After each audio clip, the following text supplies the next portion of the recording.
Hello and welcome. Thank you for listening. My name is Sarah Baumert. I'm a yoga teacher, Feldenkrais practitioner, and host of the Sarah B. Yoga podcast.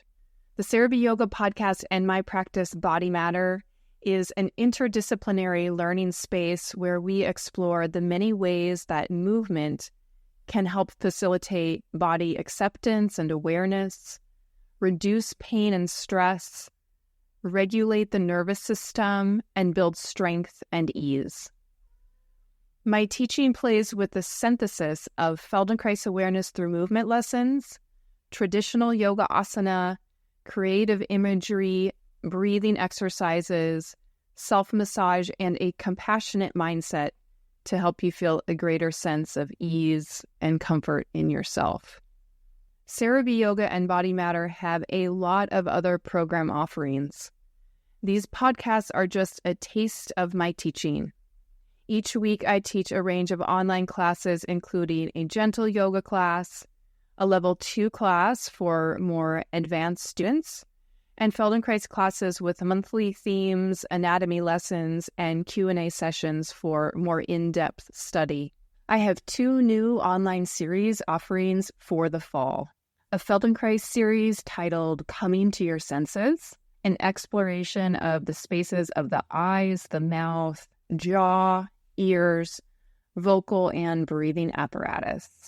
And my second course, Wakeful Body, the blending of yoga and Feldenkrais on Monday nights. As one student recently described Monday nights, that felt like I just gave myself a massage. So these fall classes will be a continuation of some fan favorite stretching sequences that incorporate bolsters and other props to enhance the poses. There is still plenty of time to join these courses live or via the course recordings. You can find more information about these offerings in the show notes. Okay, on to today's episode. Thank you so much for listening. Welcome to the Sarah B. Yoga podcast. This podcast is an intersection of my yoga teaching and my training in the Feldenkrais method. Today, I'm going to share with you an episode of the Expand Your Abilities podcast with Jeffrey Schwinghammer. I recently had the opportunity to be interviewed by Jeffrey. Jeffrey is a filmmaker and Feldenkrais practitioner and the director of the upcoming documentary on the Feldenkrais method. I'm really enjoying how his podcast is breaking down some of the very complex principles of the Feldenkrais method. And it's a major goal of his to provide a one-on-one guide to the fundamental ideas of the method. So in this episode, you will hear the interview that he did with me, where we discussed my background, how I came to teach both yoga and Feldenkrais, and how learning to move efficiently can provide an opening or a new sense of ourselves and really enhance the quality of our life. Our conversation leads us to talking about what it means to find a sense of freedom in your body and how Feldenkrais is a way to unlearn any sense of what it's like to have an external authority over your body. It's a topic that I'm currently exploring in my Feldenkrais series called Autonomy and Personal Freedom. It's a series that will ask questions like, how would you like to experience yourself? When you think about it, where do you hold the past? How is it that you would like to take in the world around you? If you listen to those questions and they spark some curiosity for you, you may enjoy this interview and also consider joining me for my series on autonomy and personal freedom. And info for that can, of course, be found in the show notes. I hope you enjoy this conversation about finding freedom in the body and how Feldenkrais and yoga complement each other. So be sure to check out some of Jeffrey's other episodes of the Expand Your Abilities podcast.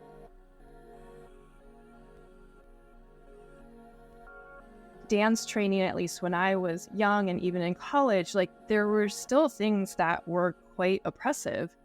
And that was kind of instilled in me. And so that idea of freedom for me really started to come during Feldenkrais training. That's the voice of this week's guest, Feldenkrais practitioner Sarah Baumert. Sarah's life has been centered around movement, including dance, yoga, and the Feldenkrais method. In this episode, you'll hear about Sarah's explorations into movement and yoga as a child, the power of postures to create new internal experiences, the similarities between yoga and the Feldenkrais method, and finding freedom in your body. Welcome to the Expand Your Ability podcast. I'm your host, Jeffrey Schwinghammer. This podcast is about the Feldenkrais method and how it can give you insights into how you move so you can move more confidently through your life. This week's guest is Sarah Baumert. Sarah Baumert is a freelance dance artist and somatic educator based in Minneapolis, Minnesota. She's an authorized awareness through movement teacher, certified Feldenkrais practitioner, and yoga teacher. During her Feldenkrais training, Sarah learned how to move to the music of her internal senses as a way to work through chronic dance injuries.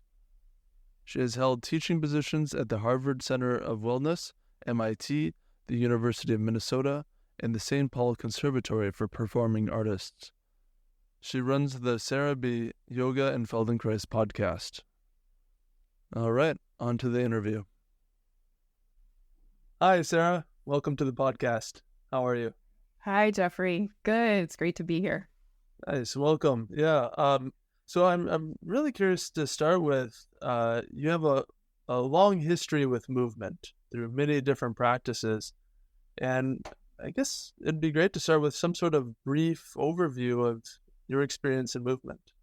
Yeah. So as I was thinking about having this talk with you and knowing that we may start to talk a little bit about the difference or the way that both Feldenkrais and yoga can complement each other, I was remembering when I was a kid. So I'm a dancer and I took dance classes when I was very young. But I remember when I was a kid, I was very curious about movement.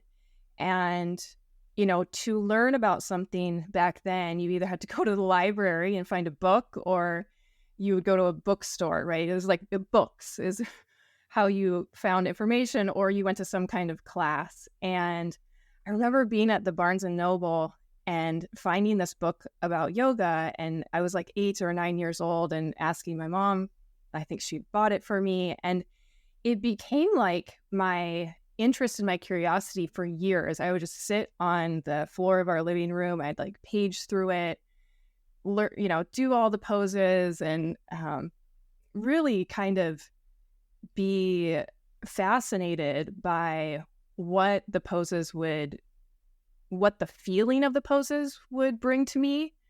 And, when you're a kid, you're usually pretty flexible. So I was able to successfully do a lot of the kind of extreme poses that were in this book. But I just remember that being kind of one of the seeds of my curiosity of movement. And again, at the same time, I was taking, dance classes as a kid, ballet and tap dancing and things like that. So that's where I think of the seed of my curiosity of more like expressive movement comes from.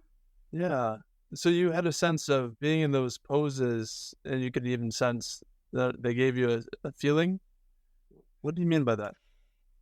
Yeah. So, in yoga, there's this, you can umbrella different poses in different ways. And a really simplistic way of doing it is poses that are back bends or spinal extensions where you're really opening up are more energizing, where poses where you're in spinal flexion, you're kind of curling in on yourself. You can think about like a child's pose or kind of rounding into a ball. It's a protective position, right? And so those are more calming poses. And then there's a variety of other categories, right, that you could put poses into. But if we just wanted to play with those two, anything that would be some kind of like extreme backbend, it excites the nervous system. It creates energy. And, sometimes so much energy that like you couldn't fall asleep, or it might be too much energy. So there's really power in the shapes that we make, or in the movements that we make. And so that's what I mean by learning or sensing, oh, what did that feel like after I just went into a really big backbend as a kid? Like, oh, now I need to lay down and like breathe or calm myself before I do something else. Or, oh, now I'm going to go into a forward fold because that actually feels good after the backbend. So I was using my own body as an experiment in a lot of ways. Yeah. It sounds like it was really a study, equivalent to anything you would do in school. Is that right? Yeah, absolutely. I did go on to be a dance major in college. And so as I was growing up, after school, I would go to the dance studio that I took classes at and, dance for 3 or 4 hours. And that was just a huge part of my life. And I decided I wanted to continue that. And so then when I went to college, it became an all-day process or an all-day practice, waking up early, going to ballet class, and then having many technique classes and getting ready for performances. So it really became more so than any other kind of book study, as you might more traditionally think of. My study did become movement. Yeah, language of movement. Yeah, I'm really curious about that path you've been on, how that might have moved you in a different direction than your peers. How does having this sort of internal knowledge, this knowledge around movement or this felt experience, how did that differentiate from other peers that didn't go down that path? Is there something different there for you? Yeah, I think I noticed this a lot with my family because many of my peers are dancers. So we do have a similar language in a way, or we understand each other in that way. But particularly with my family, I think I mentioned to you that I always kind of felt like the weird one who was like in the corner of the living room rolling around on the floor, and nobody really understood, like, why does she always need to roll around on the floor? But then, later in life, I also found that there's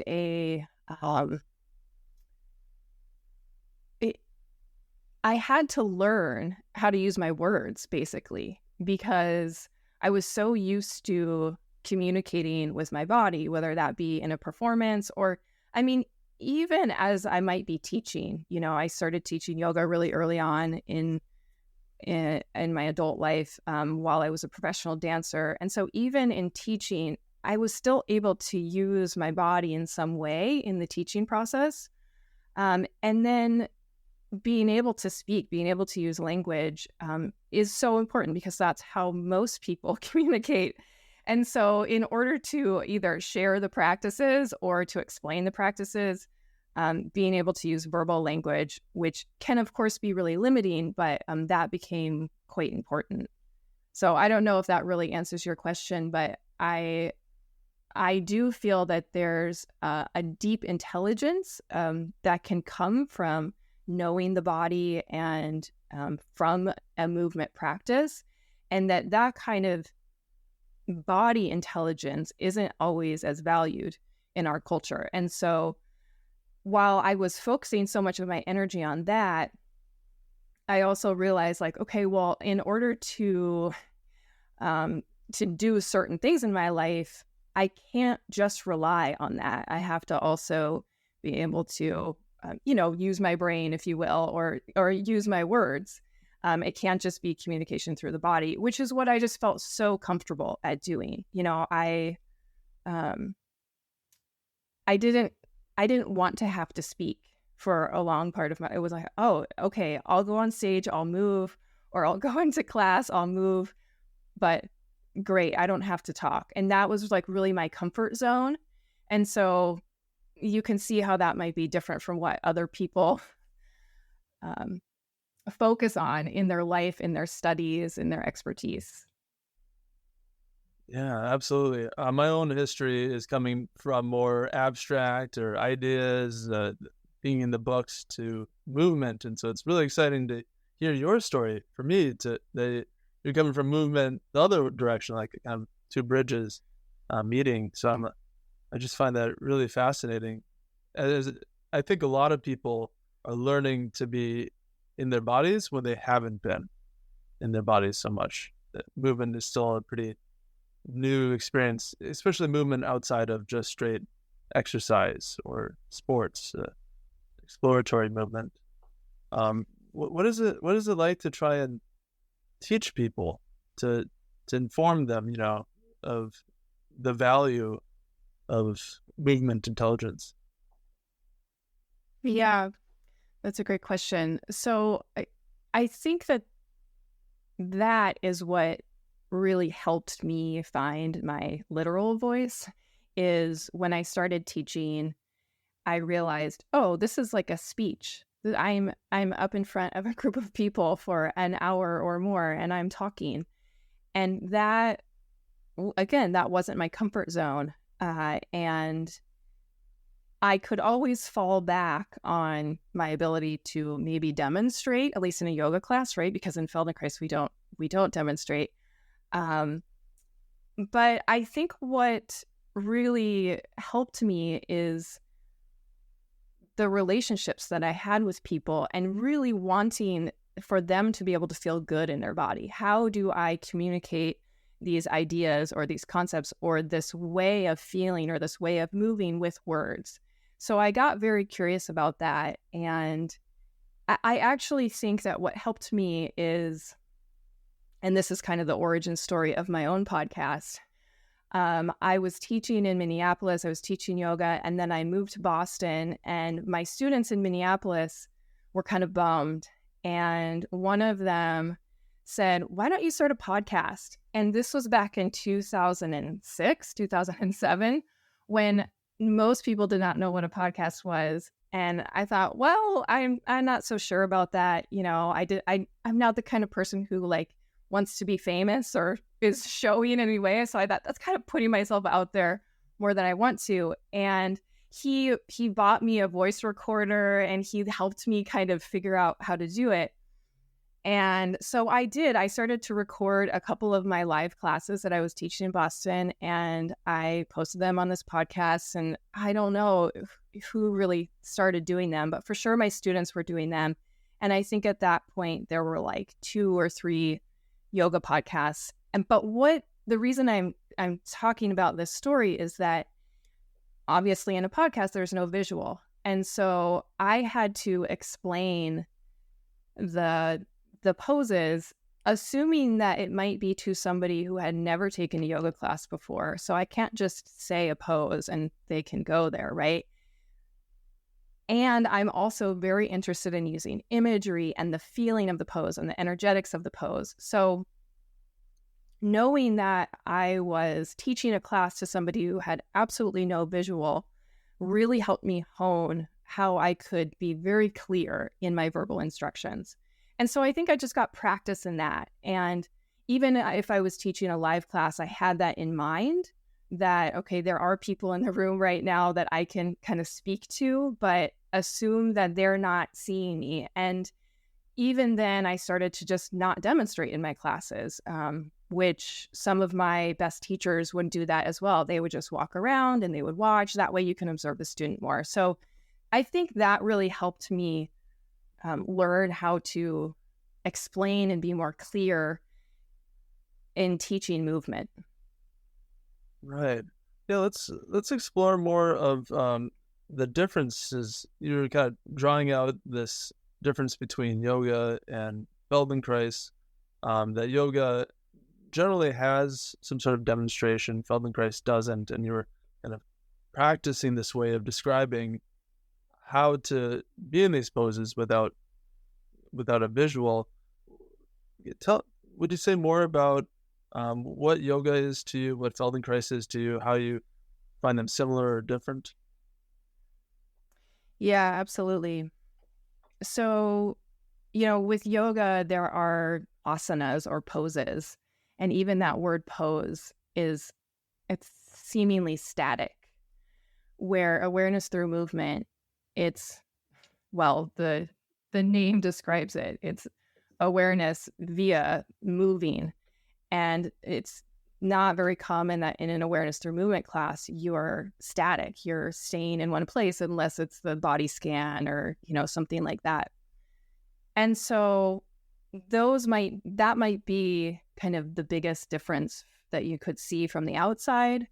And yet the way that I like to teach yoga, and this has definitely come from a lot of inspiration from Feldenkrais, is that within each pose, even if you are hanging out in a pose, and maybe not hanging out, but inhabiting a pose for many breaths, that there is still a specific kind of energy or internal movement, internal sense of movement. Of course, the movement of your breath, but even, perhaps it's an isometric action, muscular action, and playing with how you can find a sense of ease within being in a pose that requires some kind of effort or activity, right, to stay upright or to hold the pose, which is something that we do all the time in Feldenkrais.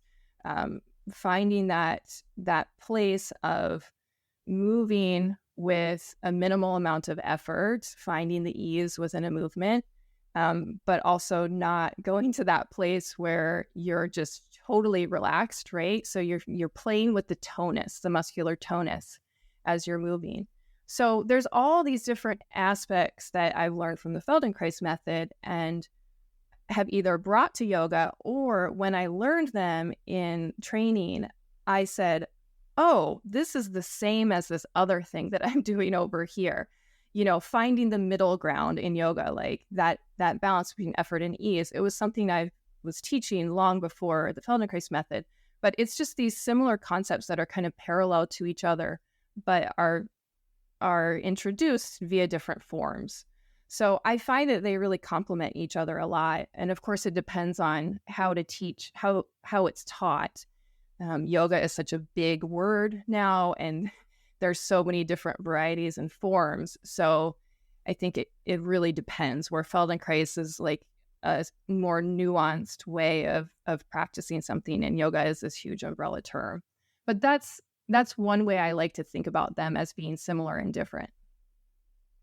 So there's I don't have much of a yoga background, just a few classes here or there. My sense is, when there is that pose, there's a sort of endurance quality, but you're also mentioning a playful quality. Can you find it easy even though you're in this pose? Is that a fair way to put it, or is that? Yeah, I hope that there's a playful quality. The breath is focused on quite a lot. If you're holding your breath in a pose, then that means, I always say, that the pose is done for you. Like, you've fatigued out of the pose, and you may want to rest or shift positions if you're not breathing anymore clearly. And some forms of yoga are moving from pose to pose to pose, like one breath per movement, quickly. And other practices, you are holding things. I'm kind of an in-between, because I do love movement. And so I like to use Feldenkrais concepts, or, explore things in a Feldenkrais kind of way, to get the student to understand something kind of like an experiential anatomy situation at the beginning of class, so that maybe they have a better sense of how their scapula can move on their back, and then take that into a pose that uses the scapula in a particular way. And so then they might have a better physical, sensorial understanding of how to do that.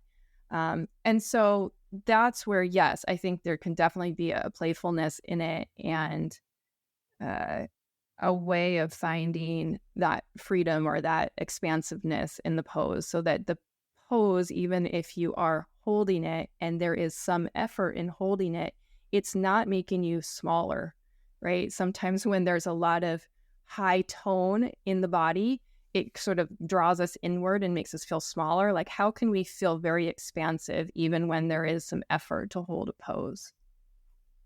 Right, right. Yeah, that's something I'm very attentive to, just in my own awareness of myself habitually through the day.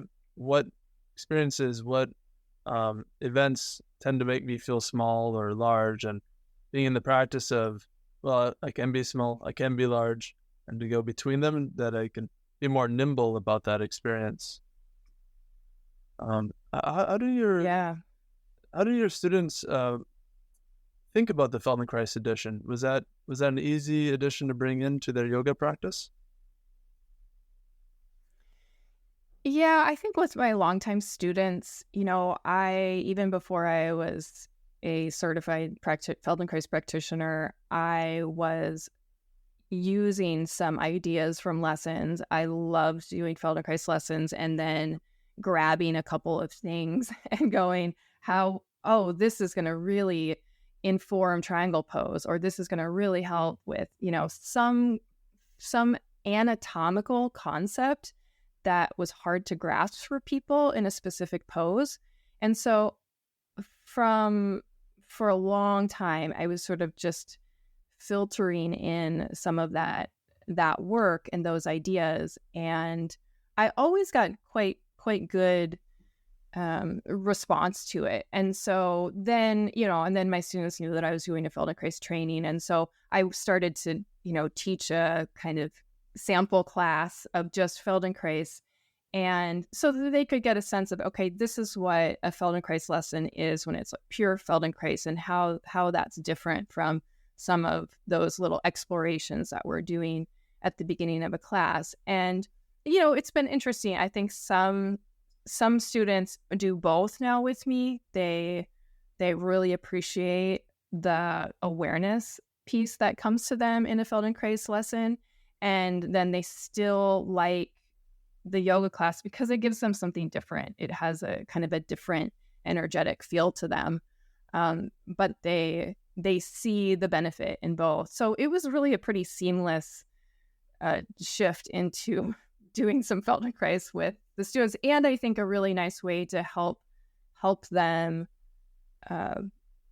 just be introduced to what that could be like. And that for some of them, even if it's a gentle class, the poses might still be too much for them. And so, or somebody might be going through an injury or something like that. And so the Feldenkrais lessons were always going to be a little bit more accessible. But even so, I think Feldenkrais taught me how to make yoga more accessible as well. Wow. Yeah. That's an interesting kind of play, right? That this other method can be helpful for this particular method or modality, I suppose you could call it. What do you think is the goal of yoga? How would you frame that? What is the goal of Feldenkrais? Are they alike, or what are the end goals for the two approaches? Yeah, that's such a large question, Jeffrey. I mean, that what's the goal of yoga could be answered so many ways by different people. For me as a teacher, it's really just helping people feel good in their body. That there's a strength component, there's a mobility component, right? So stability and mobility, a balance between those two to create some kind of internal support that allows you to function and do what you want to do in your life. And I think that we could say the same thing about Feldenkrais. It creates an ease. It can help with mobility. It can also help with stability. Hopefully it does help with stability. And I just say that because sometimes people think, oh, it's just this sort of like relaxed. Sometimes I've heard it described as lazy yoga.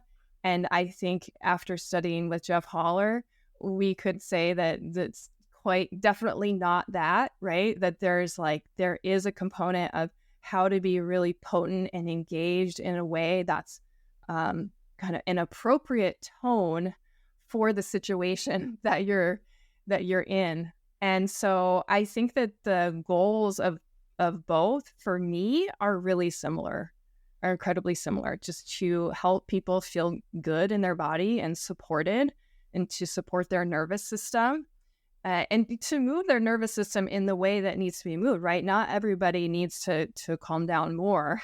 Some people need to actually like find a little bit more alert, energetic quality. So that for me is what I aim to bring to my students.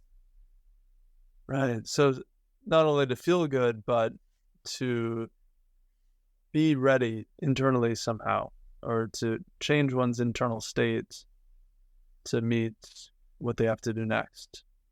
Yeah. To be able to be in any situation and kind of know how to navigate your own self, and know how to self-soothe if you need to self-soothe, know how to like stick up for yourself, or find that sense of internal confidence in a situation if you need to find something like that. And I think that both practices can really help with that in so many ways. So I don't know if that explains it a little bit better. Yeah. There's the feeling good, but also there was something you were telling me beforehand around feeling free in your body. I was curious if you would kind of share a little bit about what you think about feeling free in your body. What does that mean? Yeah, so it's a question that I started to just ask myself, and it was after actually hearing that word used many times by movement practitioners, or written somewhere. And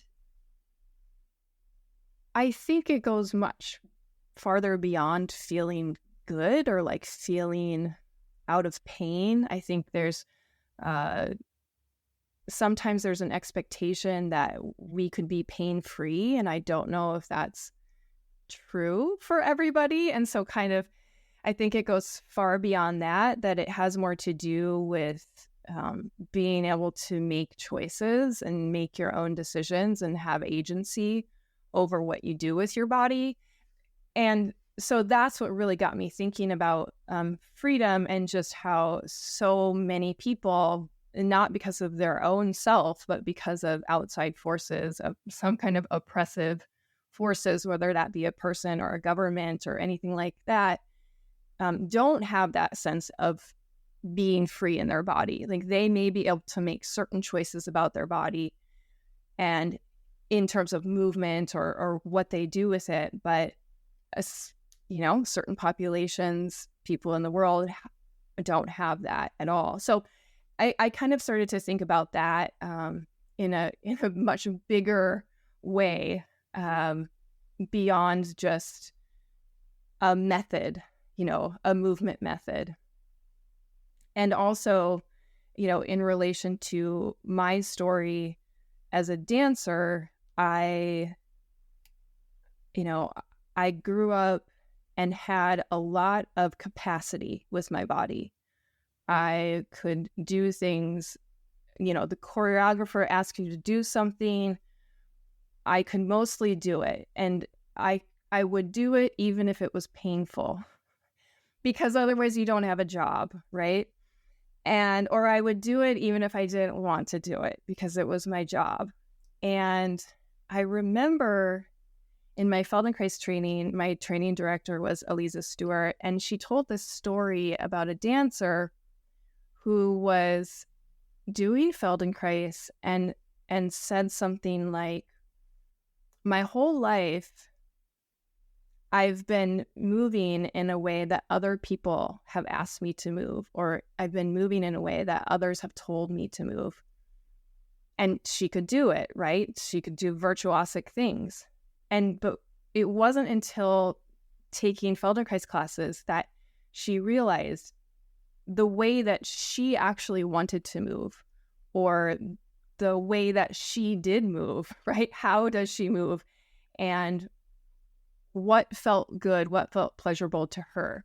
And when my trainer told that story, it was like such a light bulb going off in my head, because even in training, it was like we would be doing really hard lessons, like Aikido rolls and headstand and stuff like that. And, she was just challenging people. And, I could always do everything. Like I could, for the most part, perform the lesson. But did I know what I was doing?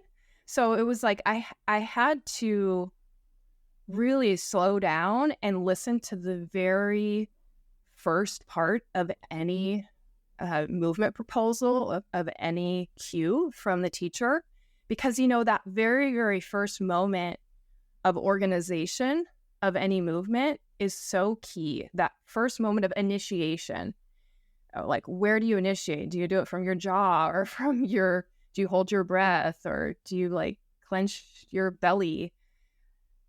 That tells you so much about whether you're well organized or not. And so even though I could perform the lesson, I don't know if that makes sense, but I think you know what I mean. Just like, yeah, I could show you the movement, but I was doing it at first, at the beginning of my training, in a way where I wasn't really like listening to that very beginning, or does this feel good to me? Because I was so trained to just do what I was told to do with my body.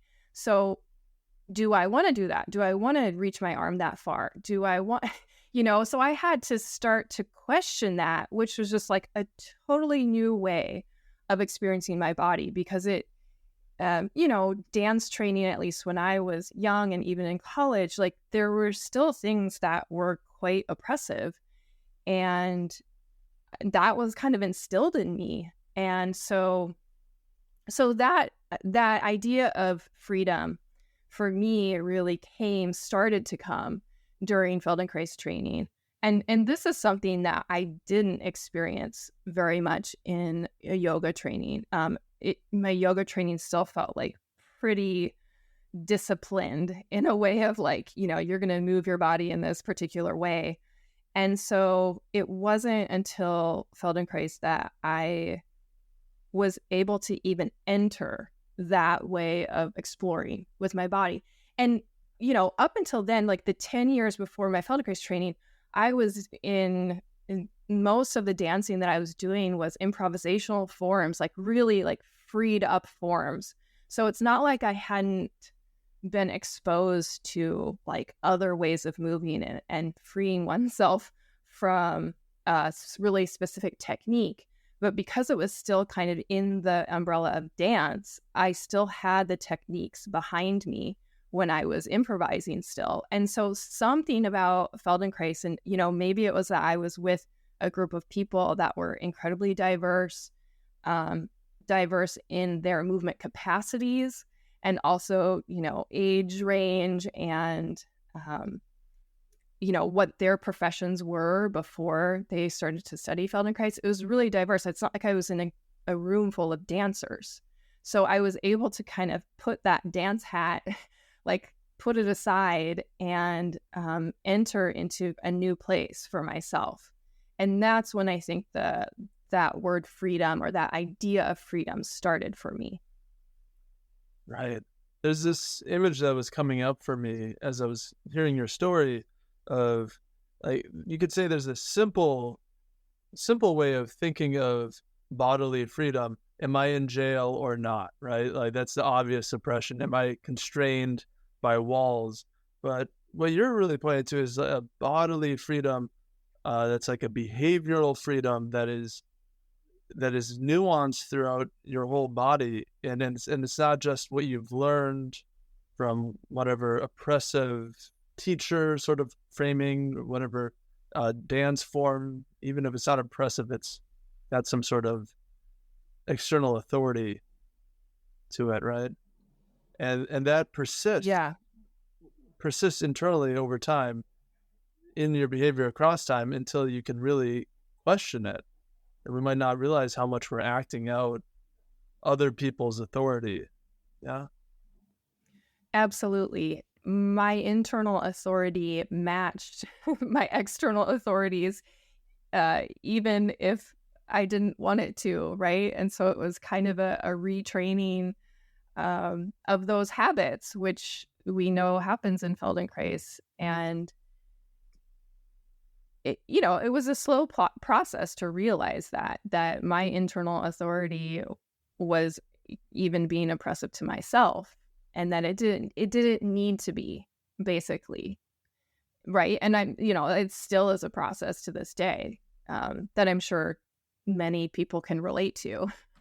Thank you so much for joining me for this conversation. I'm curious how people can follow you or learn more about you. Yeah, so like I mentioned, I do have a podcast that I'm still posting things many years later. So that's one way. That's some free content. I don't interview folks on that, but I teach yoga classes and Feldenkrais classes, and it's kind of a blend of the two as well.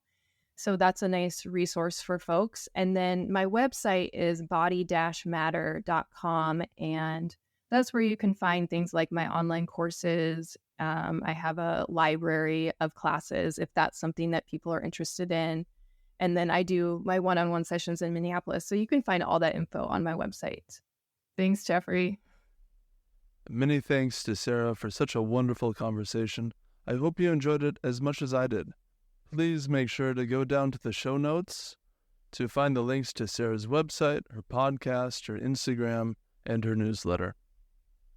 Does her story resonate with you? Does it reveal something new for you? Because having conversations is so helpful for deepening our learning, I invite you to talk with a friend or family member about the ideas in this episode. Here's the question I'd like to leave with you today. Do your past external authorities, your teachers, your coaches, your directors, whoever, still inform how you move today? Thank you for your attention.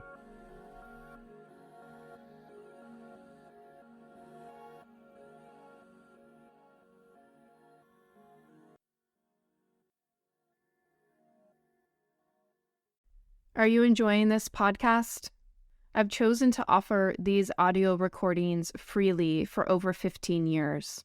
I do this because research shows yoga, yoga nidra, and Feldenkrais to be valuable practices, those which I would like to share widely. Dana, the Buddhist practice of generosity, has always been a pillar of my business. And more generally, Dana is the inclination to give without expecting any form of repayment. It does, however, take a fair amount of time, effort, and cost to maintain and keep the podcasts available. If you feel you've benefited from what you've learned from these classes, then please do consider making a contribution towards the maintenance and upkeep of the classes. It will help ensure that I can continue to offer the podcast classes freely and keep generating new material. Give what you can, give what feels good. If it's too little, it won't feel good. If it's too much, it won't feel good. Links to support the show monetarily can be found in the show notes. And other ways to give include sharing the podcast with others, leaving a 5-star rating and review, or just sending me an email with how the classes have affected you. Thanks so much.